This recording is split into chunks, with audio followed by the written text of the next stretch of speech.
श्री रुद्रम दोस्तों, सनातन साइंस में आपका स्वागत है।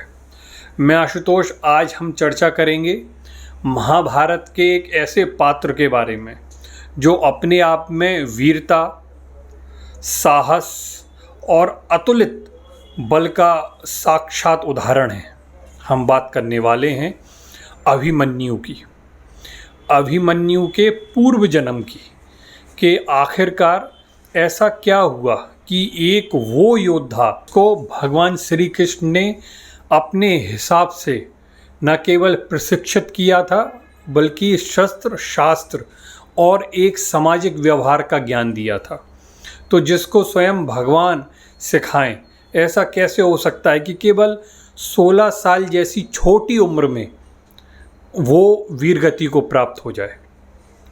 उसके पुनर्जन्म में ऐसी कौन सी विशेषता थी, किस वरदान या किस श्राप का ऐसा असर था कि अभिमन्यु को मात्र 16 साल का ही जीवन इस पृथ्वी पर मिला। तो आज हम इसके बारे में बात करेंगे। तो चलिए दोस्तों शुरू करते हैं। बात उस समय की है जब द्वापर युग में अत्यधिक अधर्म बढ़ जाने से कई प्रकार के राक्षसों या मनुष्यों के द्वारा अधर्म करने पर ये जो धरा है, ये पृथ्वी है, ये इतनी भारी हो गई। यहाँ भारी का मतलब है यहाँ इतना पाप बढ़ गया कि यहाँ भगवान को स्वयं जन्म लेने के लिए आना था। तो जब यह निर्धारित हुआ कि भगवान विष्णु स्वयं 16 कलाओं के साथ भगवान श्री कृष्ण के रूप में जन्म लेंगे, तो उनकी सहायता के लिए प्रत्येक देव अपना एक न एक अंश उनके साथ भेजेंगे। इस बात को ब्रह्मा जी ने प्रत्येक देवों के सामने रखा कि आप लोगों को अपना एक एक अंश पृथ्वी पर भेजना है जो कि भगवान श्री कृष्ण की सहायता करेगा। इसमें सभी प्रकार के देवताओं ने अपने अपने एक एक अंश को दिया। अब बात आती है चंद्रमा की। चंद्रमा के जो पुत्र हैं उनका नाम था वर्चा, और वह अपने पुत्र से बहुत स्नेह करते थे।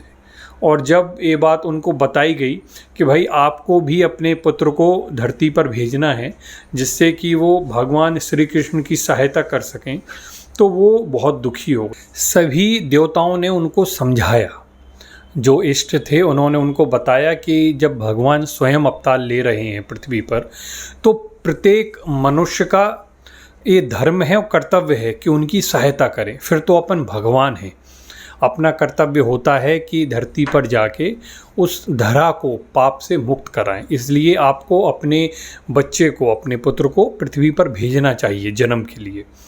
लेकिन जो चंद्रदेव अपने पुत्र वर्चा से इतना स्नेह करते थे कि उससे कुछ समय की भी दूरी उनको पसंद नहीं आ रही थी।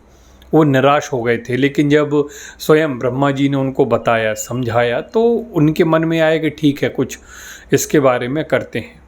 कहते हैं कि भगवान विष्णु ने उन्हें खुद इस चीज़ को समझाया कि अगर आप अपने पुत्र को पृथ्वी पर भेजते हैं तो उनका जो जन्म है वो इंद्र के जो पुत्र हैं अर्जुन, उनके पुत्र के रूप में होगा, और वो महारथियों में सर्वश्रेष्ठ होगा। पूरी पृथ्वी पर उस जैसा महारथी ना ही कभी हुआ है, ना ही कभी होगा। और आप इस बात से निश्चिंत रहें कि उसकी जो कीर्ति है वो चारों लोक में फैलेगी।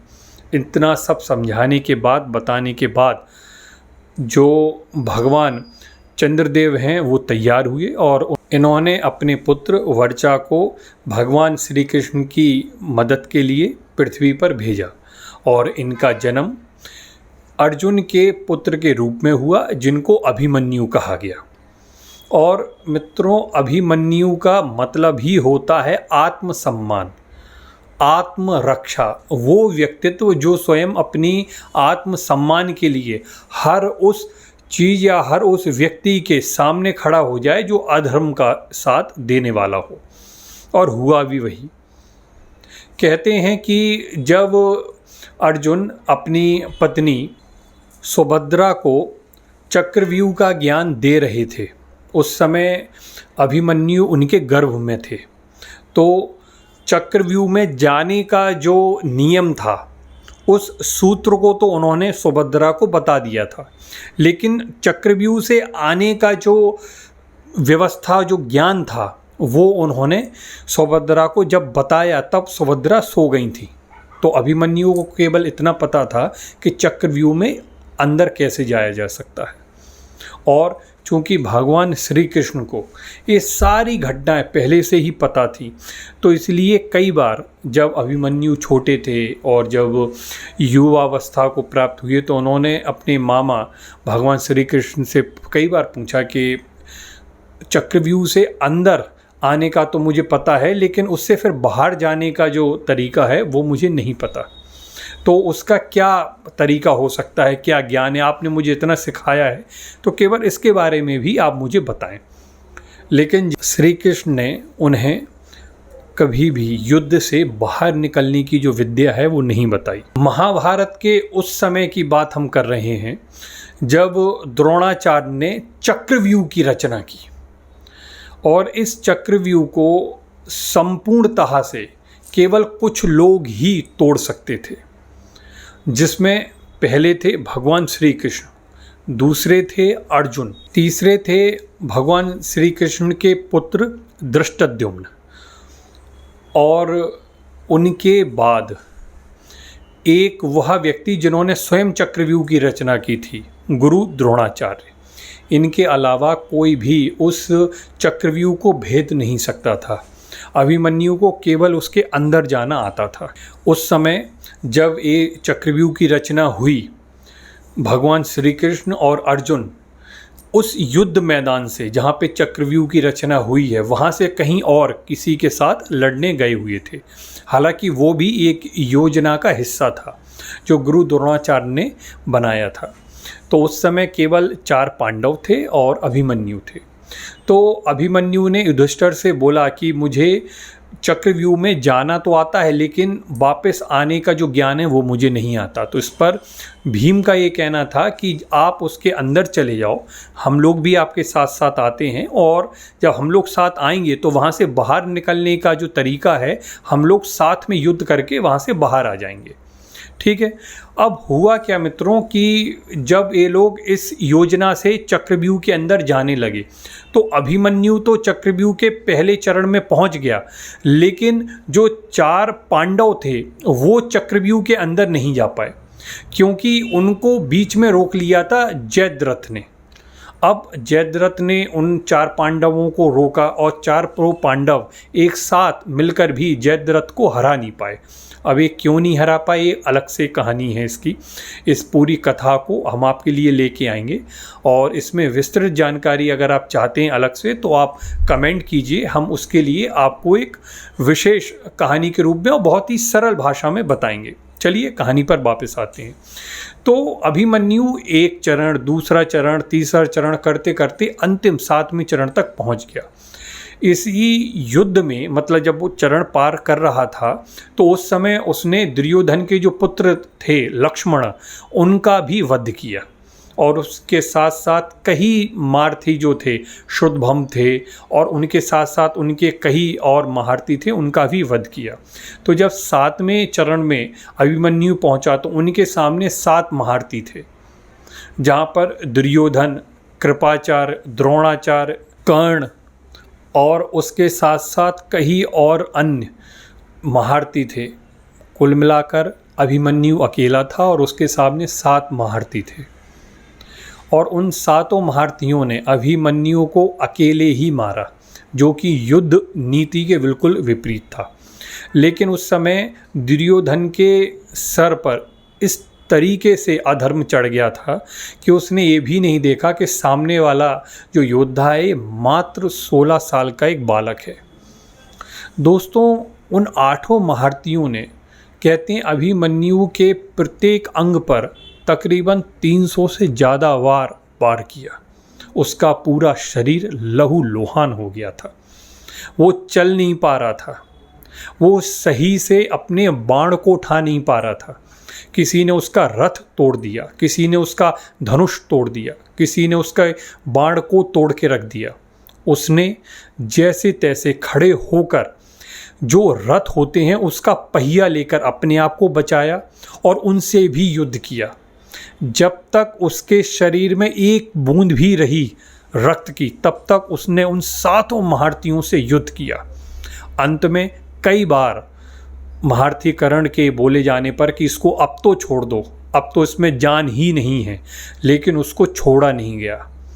दुर्योधन, जिसके अंदर 10,000 हाथियों का बल था, उसने 50 से ज़्यादा बार अभिमन्यु की छाती पर अपने गदे से वार किया। जरा सोचिए क्या दृश्य रहा होगा। फिर वो चाहता था कि इस प्रताड़ना को और ज़्यादा आगे बढ़ाए, लेकिन जो दानवीर कर्ण थे वो बीच में आए और उन्होंने अभिमन्यु को अपने सीने से लगाते हुए उनको तुरंत वीर गति प्रदान की। क्योंकि अगर ऐसा नहीं होता तो वो जरा सा बालक जो मात्र 16 वर्ष का था, उसकी मृत्यु वैसे तो बहुत ही दयनीय हो चुकी थी, लेकिन उससे भी ज़्यादा दयनीय अवस्था में वो आ जाता। तो इस प्रकार उस महान योद्धा का, उस महान शक्तिशाली अभिमन्यु का वीर गति का समय आया, जहाँ एक एक महारथी संपूर्ण सेना के बराबर था। ऐसे 7 महारथियों को उस 16 वर्ष के बालक ने अकेले हरा दिया। और इस पर भगवान श्री कृष्ण ने एक शब्द बोला था, एक वाक्य पूरा बोला था कि हार और जीत ये तो किसी को भी मिल सकती है, छल से भी मिल सकती है, लेकिन वीरता, यश ये किसी एक के ही भाग्य में आती है, जो इसका सही हकदार होता है। आपको हार और जीत छल से मिल सकती है, आप ले सकते हो, लेकिन आपकी पहचान, आपका नाम, आपका ऐश्वर्य ये आपको कमाना पड़ता है।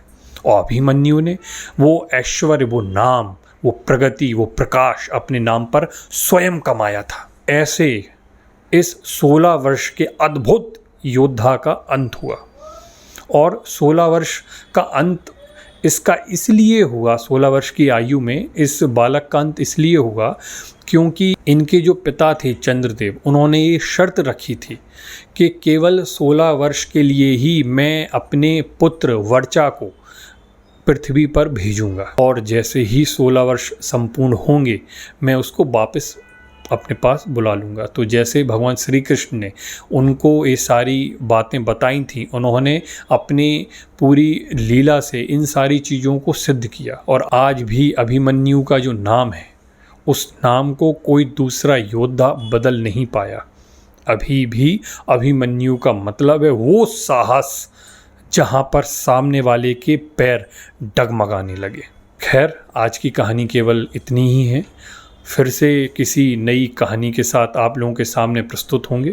थोड़ी आज की कहानी गमगीन थी, लेकिन ज़रूरी था आजकल के युवाओं को बताना कि जहाँ पर वो मोबाइल में पूरी अपनी ज़िंदगी दे रहे हैं, तो कभी वो योद्धा भी था जिसने मात्र 16 वर्ष की आयु में उन 7 के 7 महारथियों को धूल चटा दी थी। तो दोस्तों, इस वीडियो में आपको कुछ भी ज्ञानवर्धक मिला हो, कुछ भी सीखने को मिला हो, तो कृपया करके हम लोगों का सहयोग करिए। इस वीडियो को लाइक करिए, चैनल को सब्सक्राइब करिए और बेल आइकन को दबाइए। इससे मित्रों आपका कुछ भी धन हानि नहीं होती है, हम लोगों को थोड़ा सहयोग मिल जाता है, जिससे आपके लिए और अच्छे तरीके से कंटेंट लेकर आएँ और आपको बताएं कि हमारे शास्त्रों में क्या कुछ छिपा हुआ है। खैर, फिर मिलेंगे किसी नए वीडियो के साथ। तब तक के लिए श्री रुद्र मित्रों।